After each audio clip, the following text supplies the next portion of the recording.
Hi, hello, and welcome to Under Review. I'm your host and one-woman show, Haley Stum, and I'm honestly just excited to be back in this chair, back on the mic, and back in front of you all talking about all the happenings in sports currently. Today, I'll be bringing on the Vice President of Public Relations at the very well-known college recruiting agency, National Scouting Report, Robert Cagle, and a current college scout at NSR, Roy Fondaw, to address the imbalance occurring in the NCAA Transfer Portal. We'll meet them later on, however. Right now, I'm going to dive right in to a hot topic in the sports community, which is the current lockout in Major League Baseball.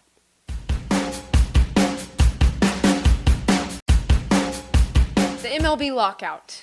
Kind of a scary thing to say out loud if you're a baseball geek like me, but if you're not really a baseball fan and haven't been active on the sports side of the Twitterverse, you might be a little confused on what a lockout even means. Basically, the MLB and the MLB Players Association had a mutual agreement called the Collective Bargaining Agreement that outlined the rules of employment, financial standards, shifts, all that other stuff. There's been a number of these over times, but the most recent one was established November 30th, 2016 and had an expiration date of December 1st, 2021. Normally, at least for the past 2 decades before a new one needed to be established, both parties reached a finalization on an updated CBA or even extended the current agreement for a set period. However, tensions had risen between the MLB and the Players Association for years now over certain issues, so they used the CBA negotiations that rolled around this past December as their battleground.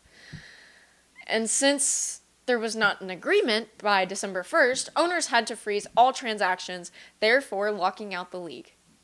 Now, when this broke headlines at the beginning of December, not many were worried, including myself. Strikes have happened before. February seemed too far away, but now it's March. And not a step has been taken on the field, and not a whole lot of steps have been taken towards agreement, minus the effort out of the MLB and the MLBPA. Granted, there's a lot that goes into what's being disputed, and it's pretty complex, but I think what's sad about this whole thing is that many knew this was coming. Thinking about the fact that some of America's favorite players were playing for a league that they didn't necessarily stand for kind of takes away from the magic and joy of the sport, for me at least. I mean, I'm not saying that they don't want to play. The MLBPA and the MLB have made it clear that they are committed to getting baseball games out there and played as soon as possible, despite, canceling a national holiday opening day. But knowing all these issues now as a fan, I don't want baseball back until everything's settled. I mean, say what you want, but personally, I don't want half-hearted baseball. I'd rather have less of it and have the dust settled. And to do this, there's got to be compromises out of both the union and the MLB on some of these economic disputes. The first being salary arbitration and a pre-arbitration pool. Salary arbitration is a process put in place by the MLB where an independent person or third party decides what salary a player should receive for the upcoming season. And for decades, players have needed at least 3 years of service time to reach arbitration, along with a select few of players that they call the Super Twos that have the most service time after 2 years. The union not only feels that younger players should be able to reach arbitration quicker, but also that the top players not arbitration eligible yet should be financially rewarded and stimulated from a bonus pool.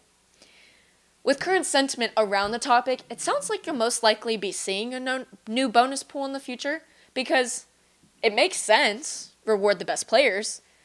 That's what it should be about anyways. I mean, the rate at which players can reach arbitration is still up in the air, and I think that it'll be one of those issues that the MLBPA might give up a little on if they do get the bonus pool, due to the fact that with the pre-arbitration pool, there are steps being made to generate more income for younger players. The next dispute is over minimum salaries, arguably the biggest priority for the union. According to ESPN, baseball is far behind other professional sports in minimum salaries. In 2021, it was $570,000 in the MLB. NHL rookies made $750,000 with similar-sized rosters. With the career span of a player less than 5 years, it's necessary for the league to raise the minimum. Players want it to begin at $775,000. This is one of those matters that the MLB cannot shy away from, nor really compromise on. Numbers don't lie. I think not raising the minimum salary, and even not raising it fairly close to the desired amount, sends a huge message to fans that it's more about being a business and saving a buck than being a professional sport. And I'm not saying that it shouldn't be run like a business, but I think the MLB needs to take into account the other side of it too. Ultimately, they'd be taking away that wholesomeness, I believe, that America's game feel, if you will, and that'd make a drastic impact on their functionality. Now, the revenue sharing and competitive balance tax issue is one of the biggest sticking points in negotiation because it affects big and small market teams, along with star players who want to keep as much interest as they can. Touching on revenue sharing, I think what's getting lost in this whole debate from both sides is the difference between equality and equity. Instead of trying to implement equality in revenue sharing by everyone contributing and receiving the same amount, bidding the local revenue kept to the size of the market for that program will incentivize smaller programs to win and not take advantage of drafts and quote-unquote hoarding money, if you will. Allowing some teams to keep certain revenue would increase the benefit of putting fans in the stands in those seats since almost half of local revenues are shared. They would continue to share revenues in the same manner, except there would be more of a sliding scale that allows small market teams to retain a larger share of sales. With the draft lottery and requirements on spending revenue sharing dollars, it could incentivize winning and spending, which is what the players want. Incentivizing winning is crucial to fixing the issue discussed also about service time manipulation and tanking, and I think this is a great way to do it. These profits can help to boost payrolls, pay player salaries, make the team more competitive on the field, increasing fan interest and engagement, and ticket sales. It's not about completely redoing certain financial standards in the MLB. It's about adjusting them to the times, and all we can do is hope that this baseball blackout will come to an end as soon as possible, especially after the MLBPA rejected MLB's new proposal days ago. But like I said, half-hearted baseball is not a baseball we need, and hopefully with reform, we'll get America's favorite pastime back on track and back on our TV. Let's shift from the professional side of sports to the collegiate side, where NCAA sports are adjusting to new policies with the fairly new creation of the transfer portal along with the very recent one-time transfer rule put in place. As the face of NCAA begins to change, I sat down with the Vice President of Public Relations at the very well-known college recruiting agency, National Scouting Report, Robert Cagle, and a current college scout at NSR, Roy Fondaw, to talk about what that face may look like in the future and how it's affecting the future athletes of the NCAA. Robert Cagle first describes what the NCAA Transfer Portal is and its current state. So, Haley, I think the biggest thing for everybody to realize is there's always been the ability for an NCAA athlete or an NAI athlete or a junior college athlete. There's always been the option for them to transfer, right? I mean, they could get a release from the athletic director, they could get a release from the program and then transfer to another school. But we didn't have a portal. The NCAA didn't have a place where you could actually see all these kids. That came about a few years ago, where you could actually see where those kids were entering into a portal. Nobody really knew about it unless you were a collegiate coach. But then all of a sudden, with the situation of COVID that brought in 2020, and then the extra year of eligibility, and then all of a sudden the kids that having another year, but maybe not a major or a degree, that the path that they could take at their additional year of eligibility. So all of a sudden now we hear about this transfer portal. Well, the transfer portal is real. It's a place where an athlete can actually declare themselves to transfer from one school to another. And now it's basically to a point where there's no loss of eligibility for a year. You don't have to sit for a year to transfer. Could be some extreme circumstances, I guess, that could come into play there. But as a general rule, that athlete can get in that transfer. Now, here's the biggest thing about this, and Roy will agree with me on this piece of this. Now the transfer portal has become the primary place that all your big Division I schools and even your Division II schools, they will go to the transfer portal first to look for what their needs may be for recruiting purposes. So if they have a roster, pick the sport, whether it's softball, volleyball, football, it doesn't matter. They will go to the transfer portal first to see if there's an athlete available that fits exactly what they need. Their mindset there's a young lady, a young man that's able to transition to their program that's already spent a year or two or maybe 3 years of college life. So therefore that maturation process, that adjustment, the speed of the game, the being alone in college, or not alone, but away from your family, that stuff doesn't happen. So the transfer portal is now kind of that place where college coaches are living first. Then they're going to the JUCOs to look at kids, and then they're getting into the ranks with the down in the high school kids. Although the transfer portal brings along benefits for present collegiate athletes, it also brings along some downsides.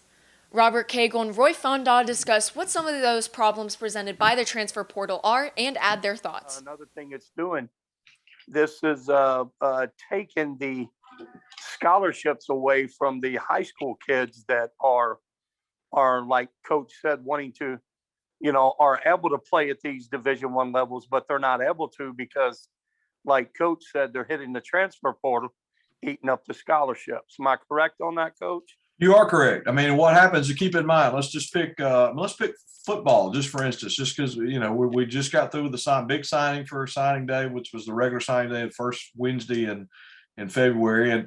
And Haley, those guys can sign 25 kids at the big Division I level. That's it. That's the number they can sign every year. That's an NCAA piece of legislation. That's all they can bring in. 85 total on scholarship, 25 any given year. Well, if they've got three spots, right, that they're trying to fill for a position, say offensive line, and they go and they find two kids at, I don't know, XYZ school that wants to transfer from a Division I to another Division I, and they go down and find a kid that's a JUCO kid, a junior college kid, then all of a sudden that's three spots that a high school athlete doesn't get the opportunity. So Roy, you're correct with that, and that is the place.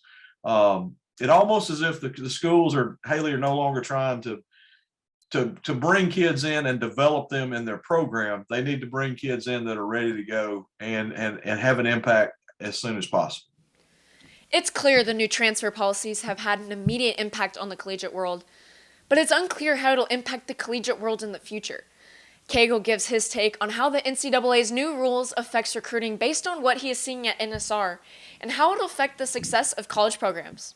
So I think what you see with that is number one, let's talk about the high school athlete first. What it's going to continue to do, it's going to take an athlete that may have had a skill set that one day was a Division I skill set or a high level Division II skill set. And now because those scholarships may not be available and given to the kid that's a transfer portal kid, then that kid's going to end up settling and going to a Division II, NAIA, junior college, Division III, something along those lines. So they may not ever get a chance to get to that level. So that's going to have the impact on the athlete that's in high school, right? So that's going to be the immediate effect that we see there.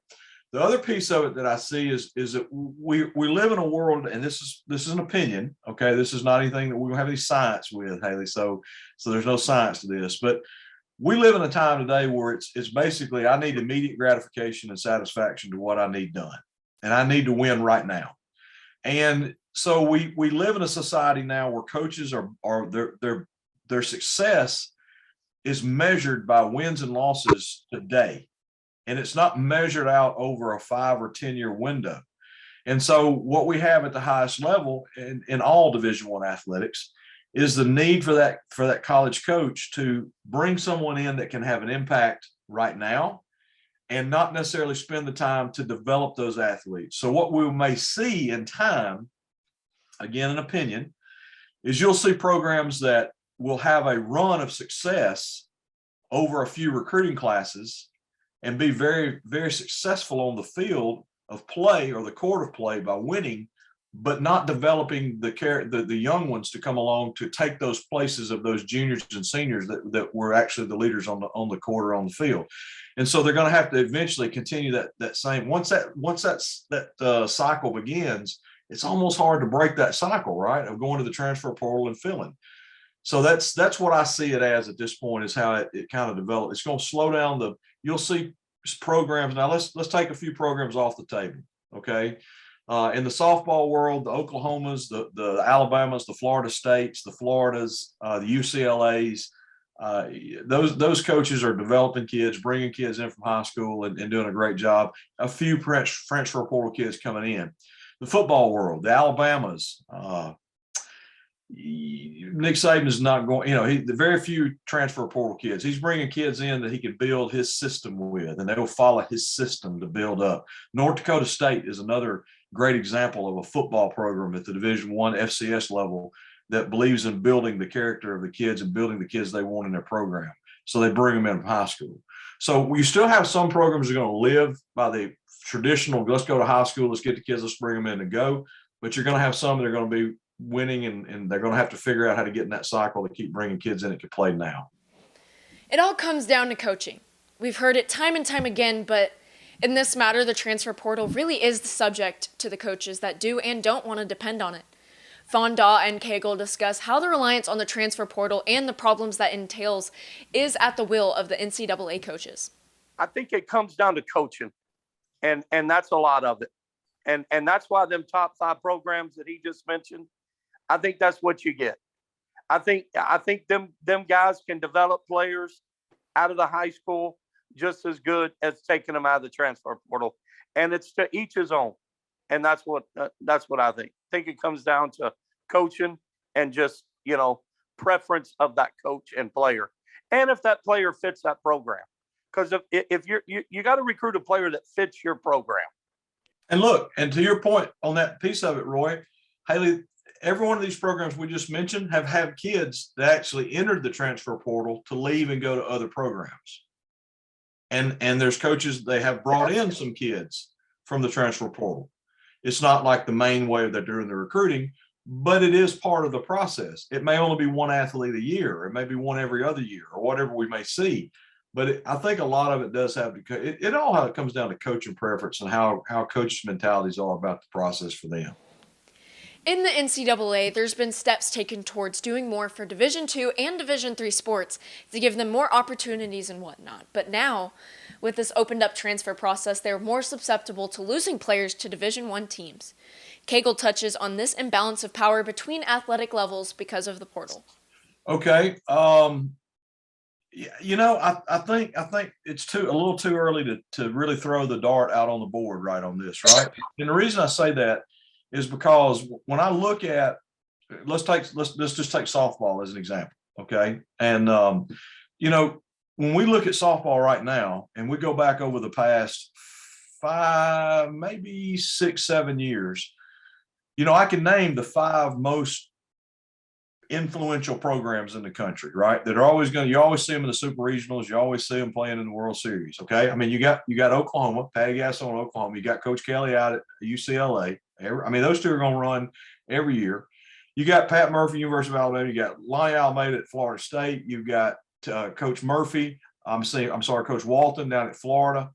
Then those are just the guys and the ladies that I look at. I think those people have been in the running for this now every year and continue to be right there in the forefront. And there's other programs too that are up there, but those seem to be the ones that keep recurring back to the top, right? The interesting piece will be is to watch how they transfer their recruiting, and do they actually begin to bring in a lot of transfers, or are they going to continue to stay in the process of developing kids that come in out of high school and then continuing those in their program to build what they want? I think we'll see probably in different sports, Haley, I think we'll see it have a different impact. I think we'll see more of an impact in the college football world. I think we'll see a less of an impact on how the transfer portal impacts things on the softball world and the volleyball world. The other worlds, we're seeing some of that now in golf, where transfer is having some impact on that. I haven't seen a tremendous impact in soccer, but I realize that it just may be that's going on and I may not be aware of. So I think we'll see the trends kind of play itself out, and we'll know a little bit more in the next year or two how that power transfer will take place. For you use your term, whether it's going to end up being the power get bigger, those programs get stronger and stronger, or will they equal themselves out and it just come more equal? And I don't know the answer to that yet. Transfer standards aren't the only thing that has changed in the NCAA recently. On July 1st, 2021, the NCAA made it possible for athletes to profit off their name, image, and likeness. Some see the NIL rule combined with it being easier to change schools as a gateway to athletes making decisions based on making money instead of what's best for them overall. Cagle says that the NIL policy may have less of an impact on transferring than people might realize. Additionally, he says that the NIL policy doesn't have a huge impact on the majority of athletes at all. So I think the NCAA finally had to give in to that piece of it. And I'm not going to have a problem with it myself. Everybody wants to have a problem. there were people, Roy, you remember this. There were people, it's the death of college athletics. It's going to kill college athletics.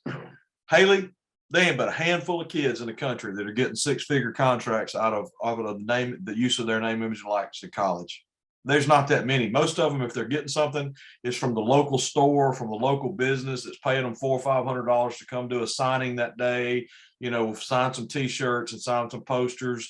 They're paying them $400 or $500 for an appearance somewhere. They're paying them $400 or $500 to endorse a product. Those small things are going on all over the country, and I'm good with that. I got no problem with a kid being compensated for his name, image, and likeness, because goodness knows that university is making money off him or her. Okay, so I don't have a problem with that. In fact, we were smart enough to go ahead and begin a process that every athlete that works with NSR while they're in college, they have a name, image, and likeness program put in place for them if they want to participate in it. The point I'm trying to make is what I do see it doing is this. It's created this image, a facade, for lack of a better term, a false image, a facade, that everybody that goes and plays collegiate athletics is going to get some kind of $1 million Coca-Cola endorsement or Nike or Under Armour, well, name one, Ford Motor Company. It's not happening. It's not happening. And the people are beginning to the coaches and universities are beginning to see that it's not as prevalent. A few kids are, but where they are living is that local company that wants the kid to show up at the retail store and bring some kids from the community to sign posters and T-shirts and pay that kid $1,000 for three times to come out and visit with them.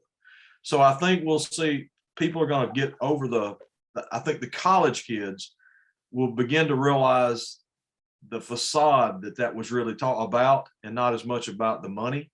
And that adjustment will come into play over time. I think people's attitudes will adjust with that as well. Going where you belong is something stressed to aspiring collegiate athletes in the recruiting process, and it often gets lost amongst where athletes want to go. Cagle stresses that finding your fit is more important now more than ever in order to relieve the backlog of the transfer portal. Okay.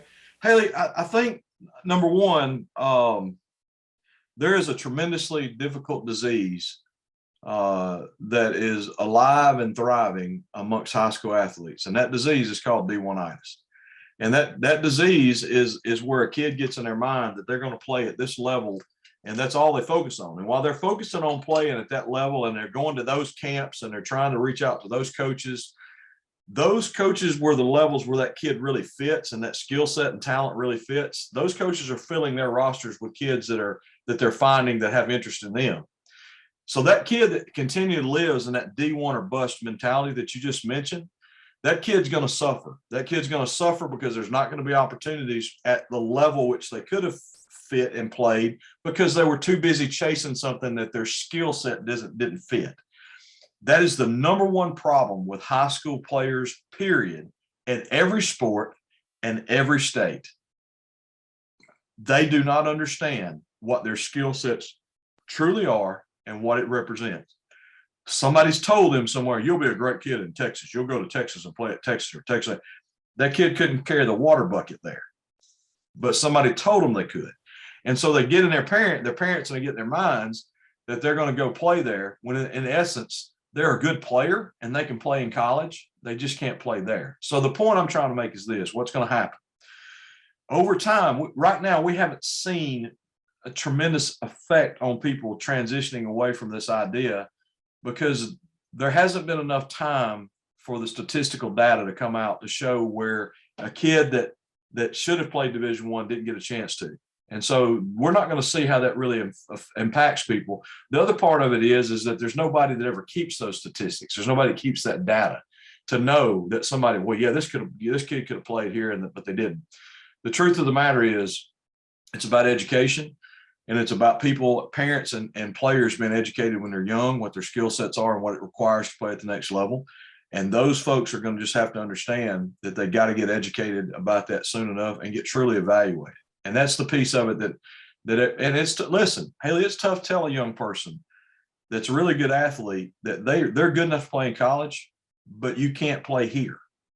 And that is a tough thing to say to somebody because you don't want to take away that that athlete's will or drive to play.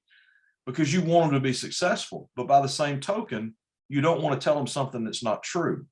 And telling somebody that, oh, you can go there and play when it's not true, that's just as much damage to the athlete and the family as it would be if you told them that they couldn't play at all. It's opposite sides, but it will play out. So I think what we got to do is we're going to see more people over time begin to realize that they're going to have to adjust their sights some. And they're going to have to quit listening to all the advisors in their ear that's telling them they can do this and do that and play here, and actually get somebody that understands what that world looks like every day, and get those people to actually talk the truth to them. And that's tough to do because people don't want to hear the truth a lot of times.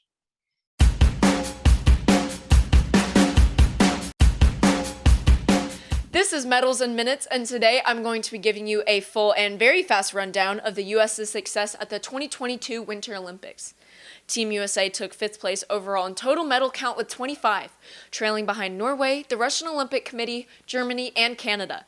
Here's all the awards America took home. Ryan Cochran-Siegel brought home a silver medal in alpine skiing in the men's Super G division.